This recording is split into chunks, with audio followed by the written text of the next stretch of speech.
নমস্কার বন্ধুরা, আরো একটি নতুন ভিডিওতে আপনাদের সকলকে স্বাগত জানাই।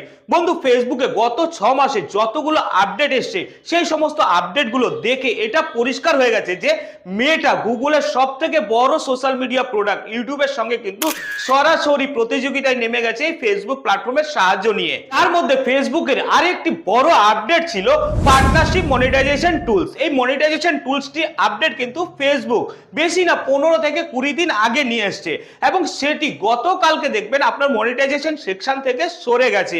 তার কারণ কি বন্ধু? দেখুন, ফেসবুক কিন্তু চায় ফেসবুক প্ল্যাটফর্মে যে সমস্ত কন্টেন্ট ক্রিয়েটর রয়েছে তারা শুধুমাত্র একটি ক্লিকের সাহায্যেই তাদের ইনকাম বাড়াতে পারে অ্যাফিলিয়েট মার্কেটিং এর সাহায্যে।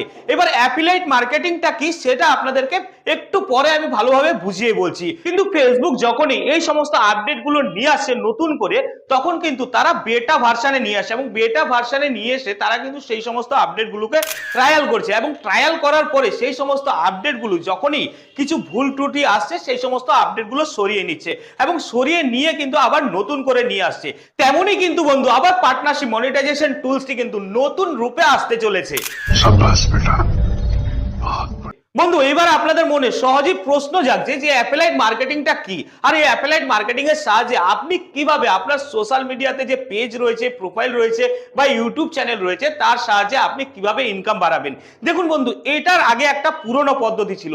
সেই পদ্ধতিটা হলো আপনি অ্যামাজন, ফ্লিপকার্ট এই সমস্ত ই কমার্স সাইট গুলো রয়েছে, সেই ই কমার্স সাইটে গিয়ে কিন্তু আপনাকে অ্যাফিলিয়েট মার্কেটিং এ যোগদান করতে হবে এবং যোগদান করার পরে আপনি কিন্তু অ্যাফিলিয়েট মার্কেটিং এর আর একটা অ্যামাজন পেজ পেয়ে যাবেন এবং সেখান থেকে কিন্তু আপনি অ্যামাজন অ্যাফিলিয়েট মার্কেটিং এর জন্য বা ফ্লিপকার্ট অ্যাফিলিয়েট মার্কেটিং এর জন্য যে সমস্ত প্রোডাক্টের লিংক নেবেন সেই সমস্ত প্রোডাক্টের লিংকগুলো কিন্তু অ্যাফিলিয়েট লিংক হিসাবে আপনাকে অ্যামাজন থেকে নিতে হতো এবং সেই লিংকগুলো আপনার ভিডিও ডেসক্রিপশনে বা আপনার যেখানে হোক দিয়ে সেখান থেকে যদি আপনি আপনার অডিয়েন্সদের ইনভাইট করতেন যে আপনারা এই প্রোডাক্টগুলো কিনুন, এই প্রোডাক্টগুলো খুব ভালো, এই প্রোডাক্টগুলো অনেক উপকারে আসে, এবং সেখান থেকে যদি আপনার অডিয়েন্সরা ক্লিক করে কোনো জিনিস কিনে নিত এবং সেই সমস্ত জিনিসের যা প্রাইস রয়েছে সেই প্রাইসের কিন্তু কিছুটা পার্সেন্টেজ আপনি কমিশন হিসাবে পেতেন। এইভাবেই কিন্তু অ্যাফিলিয়েট মার্কেটিং থেকে ইনকাম করা যেত। কিন্তু এই পদ্ধতিটা অনেকটা বড় পদ্ধতি এবং যে পদ্ধতিটা সবসময় সকল কন্টেন্ট ক্রিয়েটাররা কিন্তু করতে পারে না, যার কারণে কিন্তু অনেক কন্টেন্ট ক্রিয়েটারই অ্যাফিলিয়েট মার্কেটিং থেকে কোনো রকম ইনকাম করতে পারতো না। কিন্তু বিগত কিছুদিন আগে ইউটিউব এমনই একটা আপডেট নিয়ে এসেছে ট্যাগ প্রোডাক্ট, এবং সেই ট্যাগ প্রোডাক্টে কিন্তু অ্যাফিলিয়েট মার্কেটিংটাকে একদম ইজি করে দিয়েছে, যেখানে আপনার কোনো অ্যামাজন বা কোনো ই কমার্স সাইটে গিয়ে আপনাকে অ্যাফিলিয়েট মার্কেটিং এ যোগদান করতে হবে না। সরাসরি আপনি ইউটিউবে যখন ভিডিও আপলোড করছেন একটি ক্লিকের সাহায্যে কিন্তু অ্যাফিলিয়েট প্রোডাক্টগুলোকে আপনি সেখানে সেট করে দিতে পারেন এবং সেখান থেকে তারা কিনে নিলে দর্শকরা আপনি একটা কমিশন সরাসরি ভাবে পেয়ে যাবেন। বন্ধু, আরো সহজভাবে বোঝানোর জন্য চলুন আপনাদেরকে নিয়ে যাই আমার ইউটিউব চ্যানেলে। মনোযোগ সহকারে মোবাইল স্ক্রিনটার দিকে লক্ষ্য রাখুন। দেখুন, আমি আমার ইউটিউব প্ল্যাটফর্মে চলে এসেছি এবং ইউটিউব প্ল্যাটফর্মে এখানে প্লাস আইকনে ক্লিক করলাম। ক্লিক করার পরে দেখুন আমি এখানে একটা ভিডিওতে সেকশনে চলে গেলাম, ভিডিও একটা আপলোড করছি। আপলোড করার পরে পরে যখনই আমার সামনে এই সেকশনটা আসলো যেখানে আমি আমার ভিডিওর টাইটেল দেবো, সমস্ত ডেসক্রিপশন লিখবো, এখানে দেখতে পারবেন দেখুন এখানে একটা ট্যাগ প্রোডাক্ট বলে একটা অপশন রয়েছে। এই ট্যাগ প্রোডাক্টে আমি ক্লিক করলাম। ক্লিক করার পরে দেখুন আমার সামনে এইরকম একটা ইন্টারফেস আসলো এবং এখানে দেখুন সার্চ বারটা রয়েছে। এই সার্চ বারে আমি ক্লিক করে যে সমস্ত প্রোডাক্ট আমি আমার ভিডিওতে লিংক দিতে চাই সেটা এখানে প্রোডাক্টটাকে সার্চ করে নেব। দেখুন এখানে আমি মোবাইল সার্চ করে নিলাম।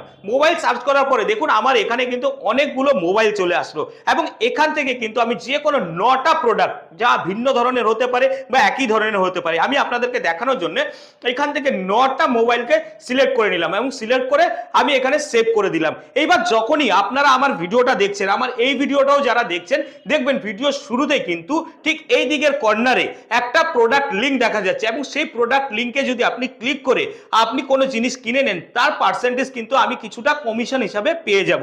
এইটাই কিন্তু হচ্ছে অ্যাফিলিয়েট মার্কেটিং এর নতুন আপডেট ইউটিউবে। ফেসবুকও কিন্তু বন্ধু ঠিক এইরকম একটি আপডেট নিয়ে এসেছিল, যে আপডেটটির নাম দিয়েছিল কিন্তু ফেসবুক অ্যাড প্রোডাক্ট, এবং এই অ্যাড প্রোডাক্ট আপডেটটি কিন্তু সরাসরি কানেকশন ছিল আপনার পার্টনারশিপ মনিটাইজেশন টুলস এর সাথে। এবার আপনি ভাবছেন কিভাবে, কি বলছে উনি? অনেক বন্ধুরা বলবে এটা একদম উল্টো পাল্টা বলছে। না বন্ধু, একদম উল্টো পাল্টা বলছি না। তার কারণ হচ্ছে, দেখুন, আপনি যখন আপনার রিলস ভিডিওটা আপলোড করছিলেন এবং এই সেকশনে যখন আসছিলেন, যেখানে আপনার রিলস ভিডিওতে টাইটেল হ্যাশট্যাগ আপনি দিচ্ছিলেন, সেখানে কিন্তু অনেকগুলো অপশন নিচে দেখা যাচ্ছিল। সেই অপশনগুলোর মধ্যে আপনি দেখতে পাচ্ছিলেন সি মোর সেটিং। এই সি মোর সেটিংসে যখনই আপনি ক্লিক করতেন, ক্লিক করার সাথে সাথে আর্ন মানি সেকশনে যখনই আপনি ক্লিক করতেন, এইখানে কিন্তু অ্যাড প্রোডাক্টের যে অপশনটি দিয়েছিল সেই অপশনটি কিন্তু এখানে ছিল। এখন কিন্তু আপনি আর এই অপশনটি দেখতে পারবেন না। পার্টনারশিপ অ্যাডস মনিটাইজেশন টুলসটি যাওয়ার সাথে সাথে কিন্তু এটাও চলে গেছে। চলে যাওয়ার কারণটা কি বন্ধু? আপনি যখন এখানে কোনো প্রোডাক্টের অ্যাড দিচ্ছিলেন বা কোনো প্রোডাক্ট আপনার ভিডিওতে অ্যাড করছিলেন, সেই প্রোডাক্টটা তো আপনি বলে অ্যাড দিচ্ছেন, এবং অ্যাড দেওয়ার পরে সেই প্রোডাক্টের যে ফেসবুক পেজ আছে সেই পেজটির সাথে কিন্তু আপনি কোলাবরেট করতে পারছিলেন, এবং তাদের কাছেও কিন্তু আপনার ভিডিওটার পারমিশন যাচ্ছিল যদি তারা অ্যাপ্রুভ করতো। অ্যাপ্রুভ কোথা থেকে করতো? সেই পার্টনারশিপ মনিটাইজেশন টুলসটির সাহায্যে কিন্তু। এইটাই ছিল সরাসরি কানেকশনটা। কিন্তু যখনই আমরা এই অ্যাড প্রোডাক্ট লিঙ্কে ক্লিক করছিলাম, ক্লিক করার পরে কিন্তু আমাদের সামনে এই ইন্টারফেসটা আসতো, এবং এখানে দেখুন কোনো প্রোডাক্ট সার্চ করার জন্য কোনো অপশন ছিল না। যার কারণে কিন্তু আমরা যদি অ্যামাজন থেকে বা ফ্লিপকার্ট থেকে বা অন্য কোনো ই কমার্স সাইট থেকে লিঙ্ক কপি করে এখানে নিয়ে এসে দিচ্ছিলাম, তাতেও কিন্তু হচ্ছিল না। কিন্তু পরবর্তী সময় যেটা দেখা যাচ্ছে যে পুরনো পদ্ধতিটাই রয়ে গেছে এখানে। ফেসবুক কন্টেন্ট ক্রিয়েটরদের জন্য কোনো রকমই সহজ পদ্ধতি এটা ফেসবুক নিয়ে আসেনি। পুরনো পদ্ধতিটা কি ছিল? যেরকম অ্যামাজন সাইটে গিয়ে যদি আপনি সেখানে অ্যাফিলিয়েট মার্কেটিং এ যোগদান করেন এবং সেখান থেকে অ্যাফিলিয়েট লিঙ্ক নিয়ে এসে এখানে ক্লিক করবেন, তাহলে সেটা নিচ্ছিল। কিন্তু ফেসবুক কিন্তু অ্যাকচুয়ালি এটা করতে চাইছিল না। ফেসবুক চাইছিল যে এখানে একটা সার্চের অপশন থাকবে এবং কোনো অ্যাফিলিয়েট মার্কেটিং এ যোগদান না করে এখানে যেন কন্টেন্ট ক্রিয়েটররা সহজেই তাদের প্রোডাক্ট লিঙ্কটা অ্যাফিলিয়েট মার্কেটিং হিসেবে ব্যবহার করতে পারে। ফেসবুক কিন্তু এটা চাইছিল, যার কারণে কিন্তু বন্ধু ফেসবুক এই অপশনটাকে গতকালকে উঠিয়ে নিয়েছে। এবং আমি একজন ফেসবুকে কন্টেন্ট ক্রিয়েটর রূপে ফেসবুকের কাছে আবেদন করতে চাই, যে ফেসবুক টিমের কাছে আবেদন করতে চাই যে আপনারা তাড়াতাড়ি এই পার্টনারশিপ অ্যাডসটা অ্যাফিলিয়েট মার্কেটিং এর মধ্যে খুব সুন্দরভাবে নিয়ে আসুন। যারা ফেসবুকে কন্টেন্ট ক্রিয়েটর আছে তারা যেন খুব সহজেই এখানে প্রোডাক্ট লিঙ্ক অ্যাড করতে পারে এবং ক্রিয়েটরদের ইনকাম যেন বাড়াতে পারে। তার কারণ হচ্ছে ফেসবুকে কিন্তু সকল কন্টেন্ট ক্রিয়েটররাই অ্যাফিলিয়েট মার্কেটিংটা সম্বন্ধে খুব একটা ভালো জানে না। যার কারণে আপনাদের কাছে আমি অনুরোধ করব তাড়াতাড়ি এই অপশনটাকে সম্পূর্ণ রেকটিফাই করে এবং সম্পূর্ণ ক্লিয়ারিটির সাথে নিয়ে আসুন, যাতে করে আমরাও আমাদের আর্নিংটা বাড়াতে পারি ফেসবুক প্ল্যাটফর্ম থেকে অ্যাফিলিয়েট মার্কেটিং এর সাহায্যে। বন্ধুরা, আজ এই ভিডিও থেকে এখানেই বিদায় নিয়ে নেব। আশা করি আপনারা সবাই ভালো থাকবেন, সুস্থ থাকবেন, আনন্দে থাকবেন। নমস্কার।